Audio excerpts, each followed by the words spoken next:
Baik, Assalamualaikum warahmatullahi wabarakatuh. Waalaikumsalam. Sebelumnya, perkenalkan, kami dari kelompok satu akan presentasikan hasil diskusi kami tentang topologi dan sedimentasi dasar laut. Ini merupakan tugas oceanografi. Langsung saja kepada anggota kelompok yang pertama, yaitu Tio Piano dengan NIM 2204 3045. Selanjutnya, saya Aditya Dermawan dengan NIM 2204 5040. Aditya Pratama dengan NIM 2204 5041, Rehan Maulana Ibrahim dengan NIM 2204 5111. Langsung saja materi pertama yang akan disampaikan oleh Tio, kepada Tio dipersilahkan. Baiklah, untuk materi pertama yang akan saya sampaikan yaitu tentang continental shelf atau landas benua. Landas benua adalah perluasan perimeter dari masing-masing benua yang terhubung dengan dataran pesisir. Landas benua yang mengelilingi sebuah pulau disebut landas insular. Sebagai besar, landas benua terbentuk pada periode glasial, yang kemudian tenggelam di laut dangkal, dikenal dengan laut landas atau teluk pada periode interglasial. Landas benua ditandai dengan warna sian tepian benua yang terletak di antara landas benua dan dataran abisal, terdiri dari lereng benua dan dataran benua curam. Endapan dari benua di atas permukaan air turun menuju lereng dan terkumpul sebagai tumpukan endapan di dasar lereng benua yang disebut dengan peninggian benua. Meluas sejauh 500 km dari lereng benua, terdapat endapan tebal yang diendapkan oleh arus turbiditas dari landas dan lereng benua.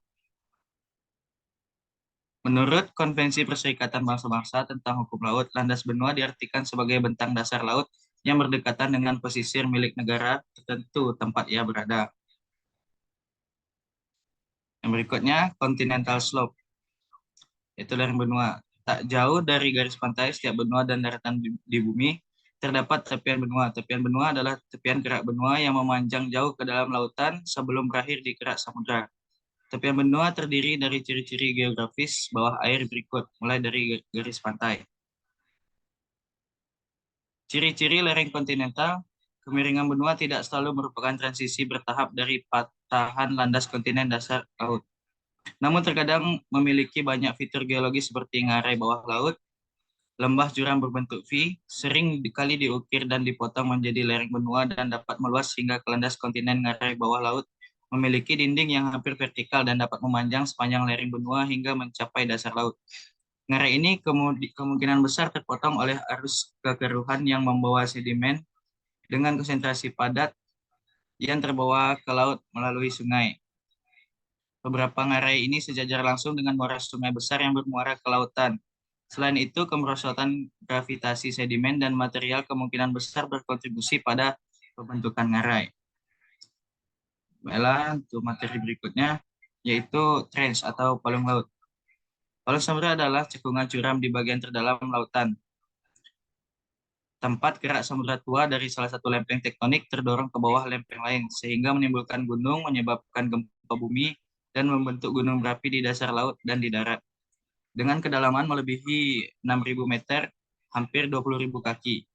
Parit-parit tersebut membentuk zona hadal di dunia yang dinamai dari Hades, dewa dunia bawah Yunani, dan mencakup 45% lautan global yang terdalam.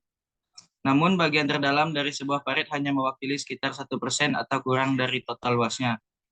Lereng bawah laut yang luasnya dan dinding parit yang curam membentuk sebagian besar zona hadal, di mana habitat unik yang tersebar di berbagai kedalaman merupakan rumah bagi beragam spesies, banyak di antaranya yang baru atau masih belum diketahui oleh ilmu pengetahuan.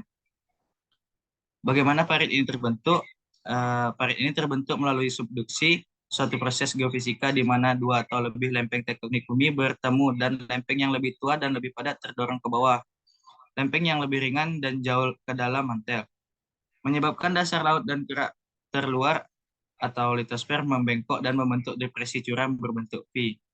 Proses ini menjadikan parit sebagai fitur geologi dinamis yang berperan penting dalam aktivitas seismik bumi dan seringkali menjadi lokasi terjadinya gempa bumi besar. termasuk beberapa gempa bumi terbesar yang pernah tercatat. Subduksi juga menghasilkan upwelling gerak cair yang membentuk punggung gunung dan pulau-pulau vulkanik yang sejajar dengan parit. Contoh, busur vulkanik ini dapat dilihat di Kepulauan Jepang, Kepulauan Aleutian, dan banyak lokasi lain di sekitar kawasan ini yang disebut cincin api. Baiklah, itulah bagian materi saya yang saya sampaikan. Saya kembalikan kepada moderator. Baik, masuk pada yang implementasikan materinya. Materi selanjutnya itu tentang topografi masih terhadap topografi dasar laut yang akan saya sampaikan sendiri. Yang pertama itu Siman. Itu merupakan gunung bawah laut yang terbentuk akibat aktivitas geologi, baik itu subduksi, baik secara divergen, konvergen. Uh, Hal ini biasanya terbentuk karena tabrakan antara lempeng samudra dan juga lempeng benua sehingga munculnya uh, gunung laut ini. Berbeda dengan gunung laut yang muncul ke daratan, seperti contohnya itu di Pulau Pagai Utara itu merupakan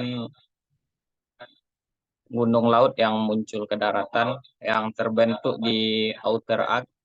Merupakan gunung laut ini fungsinya itu adalah sebagai penahan tsunami sehingga pulau utama apabila terjadinya tsunami sehingga pulau utama tidak terkena dampak yang besar dari tsunami tersebut.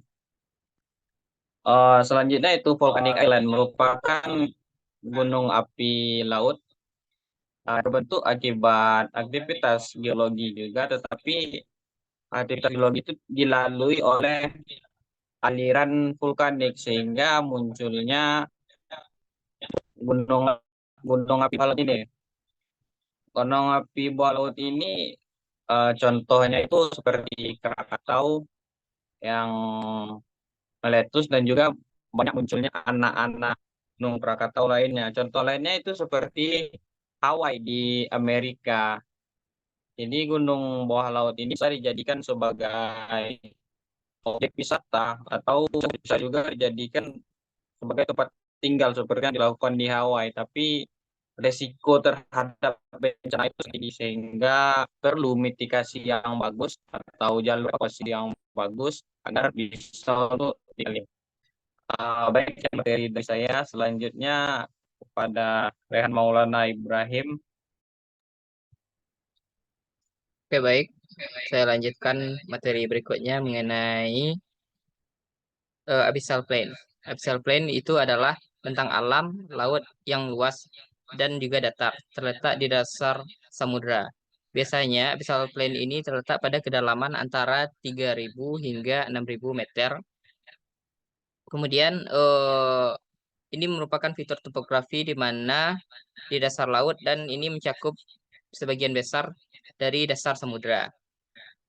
Berikut ini saya akan menjelaskan tentang penjelasan lengkapnya. Yang pertama adalah karakter fisik dari abyssal plain ini adalah abyssal plain ini ditandai dengan topografi yang sangat datar dan juga relatif serta fiturnya itu mencolok.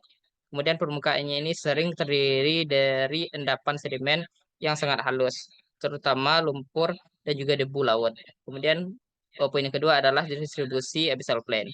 Ini tersebar luas di seluruh dasar laut yang ada di dunia, mencakup sebagian besar dasar samudra.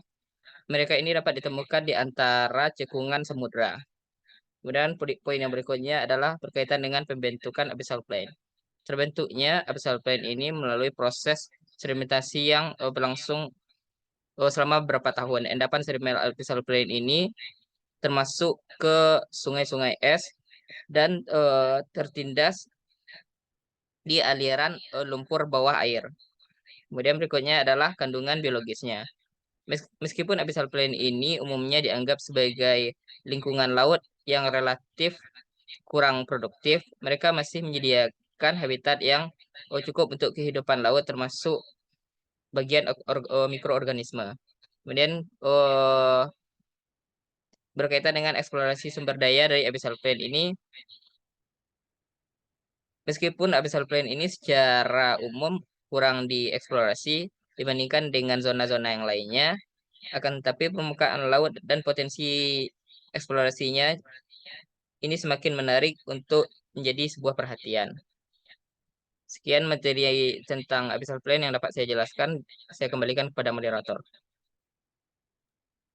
Oh baik, terima kasih kepada Rian. Selanjutnya itu materi tentang sedimen bawah laut yang disampaikan oleh Pratama kepada Aditya Pratama. Dipersilakan. Baiklah, saya akan menyampaikan materi tentang sedimen laut. Lapisan yang pertama dari sedimen laut yaitu adalah lapisan epipelagis laut. Lapisan ini terdapat di zona epipelagik yang merupakan lapisan atas samudera di bawah permukaan laut sehingga kedalamannya sekitar 0 hingga 200 meter. Sedimen ini memiliki peran penting dalam ekosistem laut karena memengaruhi sirkulasi nutrien dan siklus biogeokimia. Komposisi sedimen ini bervariasi tergantung pada faktor-faktor seperti lokasi geografis, arus laut, dan aktivitas vulkanik. Sumber utamanya adalah sisa-sisa organik yang jatuh dari lapisan permukaan laut seperti sersa plankton dan partikel organik lainnya.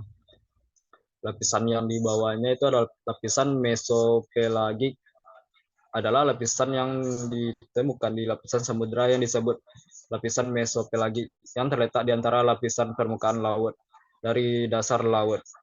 Kedalaman zona ini berkisar antara 200 hingga 1000 meter di bawah permukaan laut. Mesopelagik sedimen memegang peran penting dalam ekologi dan proses geologi samudera. Adapun komposisi dari mesopelagik ini terdiri dari campuran bahan organik dan anorganik yang terendap di dasar laut di zona mesopelagik. Ini termasuk sisa-sisa organisme yang seperti yang dijelaskan tadi. Lapisan yang di bawahnya itu lapisan ketiga itu lapisan batipelagik sedimen laut. Lapisan laut ini terletak antara zona mesopelagik dan zona abyssopelagik. Zona batipelagik memiliki kedalaman antara 1000 hingga 4000 meter di bawah permukaan laut. Batipelagik sedimen memiliki peran dan karakteristik yang khas dalam ekosistem laut yang dalam. Sekian dari saya kembalikan kepada moderator. Baik, terima kasih kepada Aditya Pratama. Selanjutnya itu masih terkait sedimen laut yang akan disampaikan oleh Rehan Maulana terakhir. Oke, baik. Saya lanjutkan kembali materi berikutnya mengenai sedimen laut berkaitan dengan materi batipelagik sedimen laut. Adalah sedimen yang terdapat di zona batipelagik, yaitu lapisan laut yang terletak antara zona mesopelagik dan zona abyssopelagik. Zona batipelagik ini memiliki kedalaman antara 1000 hingga 4000 meter di bawah permukaan laut. Ini memiliki sedimen yang dan peranannya itu sangat penting dan khas dalam ekosistem laut. Berikut komposisi yang akan saya jelaskan mengenai pembahasan ini adalah yang pertama adalah komposisi sedimen yang terdiri dari berbagai bahan organik dan anorganik termasuk sisa-sisa organisme laut. Kemudian yang kedua adalah sumber organik dan lapisan mesopelagik di atasnya. Ini menjadi sumber utama batipelagik sedimen dari sisa-sisa organisme laut. Kemudian poin yang ketiga adalah distribusi dari batipelagik sedimen yang termasuk ke dalam samudra di seluruh dunia. Kemudian poin terakhir adalah karakteristik fisiknya, itu ini cenderung memiliki tekstur yang sangat halus, kemudian butirannya ini juga kecil. Lanjut ke bagian terakhir dari sedimen laut adalah abyssopelagik. Sedimen dasar laut ini di zona abyssopelagik ini terletak pada kedalaman antara 4000 sampai 6000 meter di bawah permukaan laut dan dikenal sebagai abyssopelagik sedimen. Ini merupakan material yang terdiri dari beragam komponen seperti sisa-sisa organik, material halus, partikel vulkanik, bahan senyawa, dan yang lainnya. Distribusinya ini dipengaruhi oleh faktor-faktor seperti arus laut, aktivitas vulkanik, dan juga sedimen kontinental. Sedimen ini memiliki tekstur yang sangat halus dan kaya akan nutrien meskipun kandungannya ini cenderung relatif lebih rendah. Sekian materi yang dapat saya sampaikan. Saya kembalikan kepada moderator. Baik, terima kasih kepada Ryan Maulana. Sekian presentasi kami pada sesi ini. Terima kasih atas perhatiannya. Kami tutup dengan Assalamualaikum warahmatullahi wabarakatuh. Waalaikumsalam warahmatullahi wabarakatuh. Terima kasih moderator.